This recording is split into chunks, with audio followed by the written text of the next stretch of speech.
بسم اللہ الرحمن الرحیم الحمد للہ والصلاة والسلام علی اہلہا ولعنۃ اللہ علی اعدائہم اجمعین۔ عاشور کا دن 10 محرم کو کون لوگ عید مناتے ہیں؟ اس کا جواب عالم اہل سنت علامہ و مفسر ابن کثیر نے اپنی کتاب تاریخ میں لکھا۔ کہتے ہیں جلد نمبر 8 صفحہ نمبر 220 میں تحریر فرماتے ہیں اور لکھتے ہیں کہ نواسب تھے، جو نواسب یعنی خدا اور رسول خدا اور اہل بیت کی کھلی طور سے دشمنی کرتے ہیں اور انہیں برا بھلا کہتے ہیں، ایسے افراد کو نواسب کہتے ہیں۔ ان نواسب افراد نے عاشور کو عید منایا۔ اب عید میں یہ کرتے کیا ہیں؟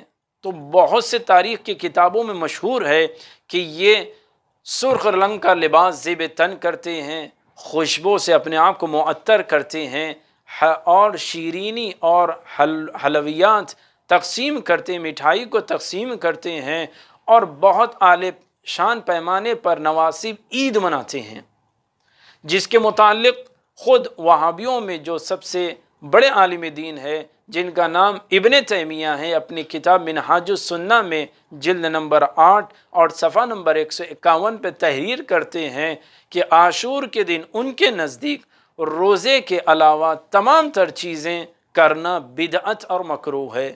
یہ اصلاً پیغمبر کریم کے زمانے میں نہ تھا، نہ اصحاب کے زمانے میں، نہ تابعین کے، بلکہ یہ کفار اور دشمنان اسلام نے ایجاد کیا۔ اصل کیا چیز ہے؟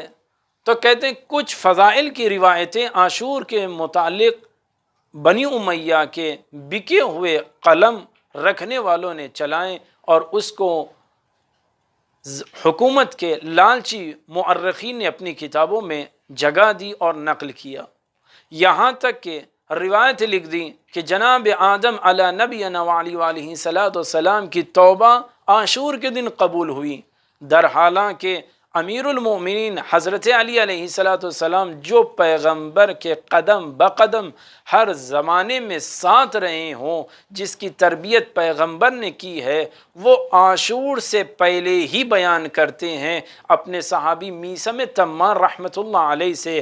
کہتے ہیں میثم، یہ عاشور کو لوگ کس زاویے سے مناتے ہیں؟ تو اس پوری روایت میں مکالمہ موجود ہے۔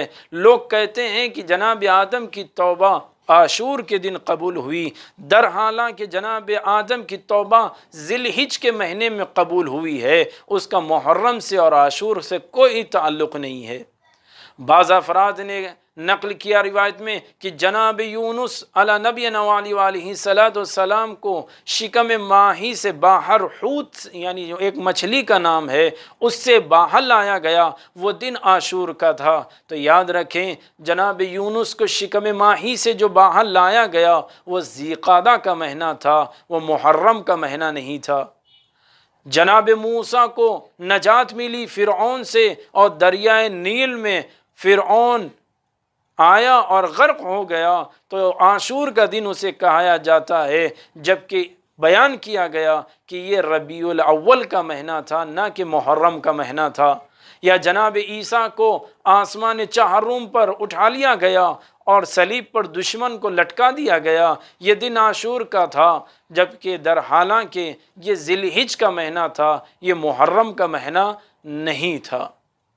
اب ہم اس کے متعلق جتنی گفتگو کریں تو عین ممکن ہے کوئی یہ کہیں کہ یہ شیعہ ماننے کے لیے تیار نہیں ہے، تو ہم ان کی خدمت میں انہی کے سب سے بڑے عالم دین علامہ ابن جوزی نے اپنی کتاب الموضوعات جلد نمبر 2 صفحہ نمبر 200 پر انہوں نے لکھا، جتنی روایتیں بھی عاشور کی فضیلت کے لیے وارد ہوئی ہیں وہ سب کے سب گڑی ہوئی ہیں، یا تو حکومت کے لالچ میں گڑا ہے یا پھر کسی کے خوف میں مورخین نے تحریر کیا ہے، لہذا یہ سب گڑی ہوئی روایتیں ہیں۔ کسی نے ان سے پوچھا کہ وجہ کیا ہے، تو انہوں نے اس کا جواب اپنی ہی کتاب میں تحریر کیا کہ یہ سب روایتیں گڑی ہوئی ہے اس لیے کہ راوی مجہول ہے، اور منطوق روایت اور کلام جو آیا آیا ہے روایت میں اس سے واضح ہوتا ہے یہ گڑا ہوا ہے۔ کیوں؟ اس لیے کہ اسی فضیلت والی روایتوں میں جو طولانی اور بہت بڑی روایت ہے اس میں یہ بھی لکھ دیا گیا کہ اللہ نے سب سے پہلے عاشور کے دن بارش نازل کی ہے، عاشور کے دن یہ ہوا، اور ایک جملہ یہ لکھ دیا کہ عاشور ہی وہ دن ہے جس کو اللہ نے سب سے پہلے پیدا کیا ہے۔ اسی پر اعتراض کرتے ہوئے عالم اہل سنت ابن جوزی اپنی کتاب الموضوعات میں تحریر کرتے ہیں کہ عاشور یعنی 10واں دن، 9 دن گزرنے کے بعد 10واں دن ہوتا ہے تو اسے عاشور کہتے ہیں۔ تو علامہ ابن جوزی کہتے ہیں جب اللہ نے 9 دن پیدا ہی نہیں کیے، خلق ہی نہیں کیا، تو پھر عاشور 10واں دن تھا، اس کو کیسے پیدا کرتا اور وہ پہلا دن کیسے کہلاتا؟ 9 دن ابھی پیدا نہ ہوئے اور اللہ 10ویں دن کو پہلے پیدا کر دے۔ کہا یہ منطوق اور اس کا ذوف واضح ہے، عقل کے خلاف ہے اور سیرت رسول کے خلاف ہے، صحابہ اور تابعین اور اہل بیت کے تمام سیرتوں کے خلاف ہے۔ لہٰذا یہ فضائل عاشورہ کے بارے میں جتنی روایتیں یہ منقصد ہے، گڑی ہوئی ہیں، یا خوف میں یا پھر لالچ میں۔ لہٰذا عاشور کے دن ضروری یہ ہے کہ غم امام حسین منایا جائے۔ کیا یہ مناسب ہے کوئی یہ کہیں گنبد خضرا کے نیچے آ کر اور پیغمبر کے حضرت محمد مصطفیٰ صلی اللہ علیہ وآلہ وسلم کی بارگاہ میں حاضر ہو کر کیا یہ مناسب ہے عاشور کے دن کہنا نبی مبارک ہو، آپ کے نواسے کو 3 دن کا بھوکا پیاسا شہید کر دیا گیا؟ کیا یہ مناسب ہے؟ کوئی یہ جرأت رکھ کر سکتا ہے؟ اتنی ہمت کسی میں ہے کہ پیغمبر کی بارگاہ میں حاضر ہو اور یہ کہے نبی مبارک ہو کہ آپ کی اولاد کو اسیر اور قیدی بنا دیا گیا؟ کیا یہ ممکن ہے کہ نبی کو یہ مبارک بات دی جائے کہ ان کے خانوادے کو 3 دن کا بھوکا پیاسا رکھ کر شہید کر دیا گیا؟ اصلاً یہ غیر معقول ہے، یہ توہین اسلام ہے۔ تو کل نتیجہ یہ عید نواسب مناتے ہیں، یہ بدعت والی عید ہے، اس میں کوئی ایسا کام جو حزن اور غم کے علاوہ ہو وہ حرام ہے، بدعت ہے، اصلاً جائز نہیں ہے۔ لہذا فضائل کے لیے عاشور میں جتنی روایتیں آئی ہے وہ سب کی سب گڑی ہوئی ہے۔ نتیجہ یہ نکلتا ہے کہ اگر حقیقی دین اسلام کا شعور ہے تو وہ غم حسین علیہ السلام منائے گا، لیکن اگر شعور نہیں ہے اور منصف مزاج نہیں ہے وہ عید منائے گا، اور چاہے جان کر یا نادانی کے اندر آ کر وہ عید منائے گا اور اپنا شمار نواسب میں کرے گا۔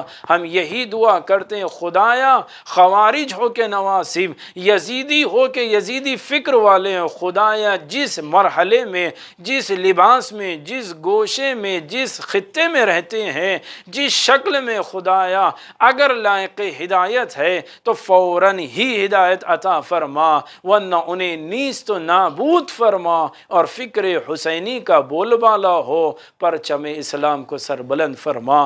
ربنا تقبل منا انک انت السمیع العلیم۔ اللہم صلی علی محمد و آل محمد۔